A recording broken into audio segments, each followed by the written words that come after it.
अमर उजाला को बधाई दूंगा कि आप इस मंच को आपने, मैं दूसरी बार ये प्रोग्राम अटेंड कर रहा हूँ जब आप एक उत्तराखंड के सर्वांगीण विकास को डिस्कस करने के लिए जो भिन्न भिन्न जो पहलू हैं उन पे आप एक्सपर्ट्स और पब्लिक की चर्चा करते हैं। वास्तव में आप बधाई के पात्र हैं। Thank you sir. रही बात शिक्षा की, माननीय सचिव महोदय ने और माननीय सदस्य सचिव AICT ने जो बात कही, मैं थोड़ा सा उनके बारे में जरूर बात करूंगा।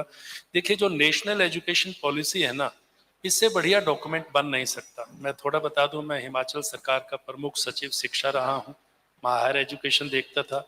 मैं पर चांस राजीव जी के साथ भी मैंने काम किया है। मैं एडवाइजर था AICT में, ग्राफिक एरा का वाइस चांसलर रहा हूँ और स्कूल्स एजुकेशन में मैं नवोदय स्कूल्स का कमिश्नर रहा हूँ।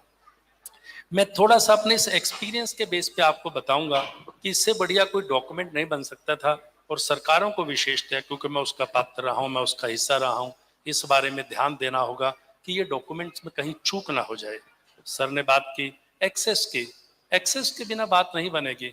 देखिए, केवल बड़े शहरों में ही अगर वो शिक्षा के केंद्र बन जाएं तो वो एक्सेस का इशू, जो नेशनल एजुकेशन पॉलिसी है, वो एक्सेस और अफोर्डेबिलिटी, इक्विटी, क्वालिटी, अकाउंटेबिलिटी, ये कई इश्यूज को एड्रेस करते हैं। लेकिन एक्सेस, खासकर पहाड़ी क्षेत्रों में एक्सेस एक बहुत बड़ा इशू है, क्योंकि इसके साथ अफोर्डेबिलिटी का इशू लिंक हो जाता है।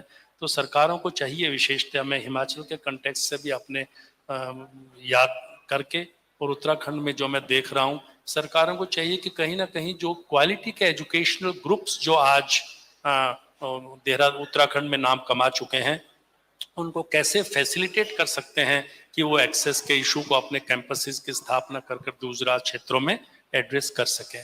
रही बात ग्राफिक एरा की, देखिए नेशनल एजुकेशन पॉलिसी का एक जो बहुत बड़ा फोकस है वो है मल्टी डिसिप्लिनरिटी के ऊपर। जिस इशू को आपने डिस्कस किया, ट्रांस डिसिप्लिनरिटी, इंटर डिसिप्लिनरिटी, उन्होंने कहा कि केवल टेक्निकल एजुकेशन में, अगर एक टेक्निकल एजुकेशन, एक IIT का ग्रेजुएट अगर आज वो पर्यावरण के बारे में, क्लाइमेट चेंज के बारे में, सस्टेनेबल डेवलपमेंट के बारे में, आध्यात्म के बारे में, अगर इंडियन नॉलेज सिस्टम के बारे में अगर वो बात नहीं कर सकता, तो कम से कम सतत विकास का एक वो जरिया नहीं बन सकता। वो हो सकता है अपना इंडिविजुअल कहीं भी एक्सेस कर जाए, लेकिन आज जो सस्टेनेबल डेवलपमेंट एक जो बहुत बड़ा इशू बन गया है, वो इसका कभी भी जरिया नहीं बन सकता। और ये नेशनल एजुकेशन पॉलिसी ने कम से कम 50 बार ट्रांस डिसिप्लिनरिटी और इंटर डिसिप्लिनरिटी के ऊपर फोकस किया है।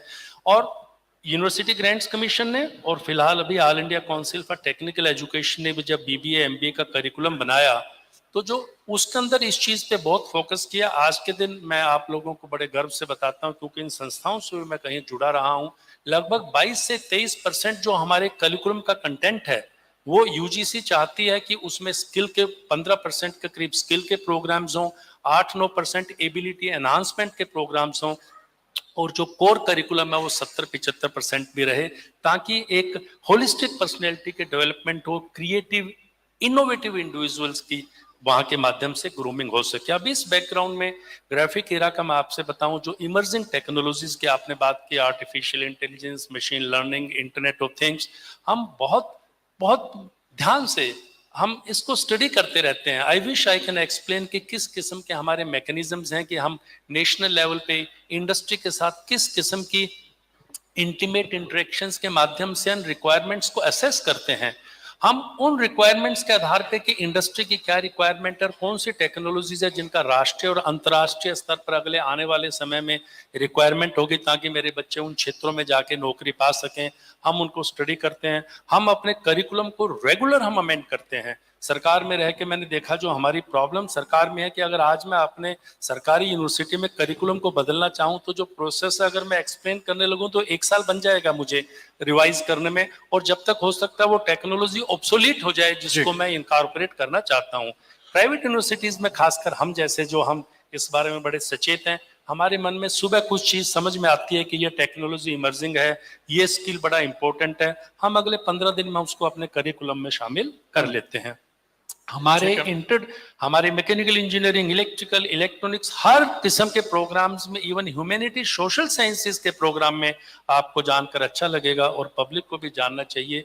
इनके अंदर भी हम कंप्यूटर के जो स्किल्स हैं, AI ML वगैरह, इनका हमारे करिकुलम के माध्यम से इनपुट दे रहे हैं। और यही एक बहुत बड़ा कारण है कि जो एम्प्लॉयबिलिटी हमारे बच्चों की, आप जैसे कि देखते होंगे, उसको इतनी अच्छी एम्प्लॉयबिलिटी हमारे बच्चों की जो है जो प्लेसमेंट्स हैं उसका ये एक मुख्य कारण है।